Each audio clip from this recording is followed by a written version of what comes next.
আজকে চলে এসেছি বেগুনের জমিতে। বেগুনের চারা লাগিয়েছি, দেখেন 8-10 দিন হলো, আগাছা লেগে আছে, সেগুলো পরিষ্কার করব, তাই প্রস্তুতি নিয়েছি। পরিষ্কার করার পরে সার দেব, সেই সারগুলো নিয়ে এসেছি, পরিষ্কার করছি। দেখেন ওখানে কিছু দাঁড়িয়ে আছে, হালকা দেখতে পাচ্ছেন। পরিষ্কার করে রাখলে যে কোনো সবজি হবে। আপনি পরিশ্রম করলে পরিশ্রমের ফল অবশ্যই পাবেন ইনশাআল্লাহ। আর এই শুধু আমার এই বেগুন বলে নয়, প্রত্যেকটা ফল ফুল পরিশ্রমের মাধ্যম দিয়ে আসে। আমার বড় ছেলে আমাকে পাশ নিয়ে এনে দিল। চারো সাইড আমি একটু ঘাসগুলো ধরে খুঁড়ে দিচ্ছি।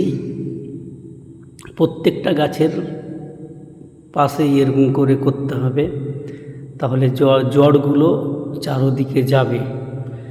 এই যে হয়ে গেছে সম্পূর্ণ, একটু হালকা বৃষ্টি এসেছিল, ভিজে গেছে। এখন সার নিয়ে এসে রেখেছি, সেই সারগুলো দেব, আপনারা দেখতে পাবেন। এই যে নিয়ে চলে এসেছি, এটা হচ্ছে ইউরিয়া, এখানে 10-26 আর ডিএপি রয়েছে। এই 3 রকম সারই দেব আজকে।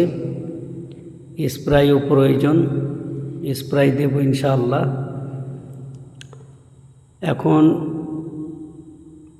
সার দিচ্ছি চারো সাইডে, এই জন্য যে গাছের গোড়ায় দিলে হয়তো পচে যেতে পারে, তাই চারো সাইডে দিচ্ছি। এইভাবে দিয়ে সম্পূর্ণভাবে শেষ করব ইনশাআল্লাহ। দাওয়াতি কাজ করিও, কিন্তু তার পাশাপাশি এই কাজগুলো করি, যেমন ধান করি, ভুট্টা, এরকম সবজি চাষ করি, আরও বিভিন্ন রকম মাদ্রাসার চালাই পাশাপাশি।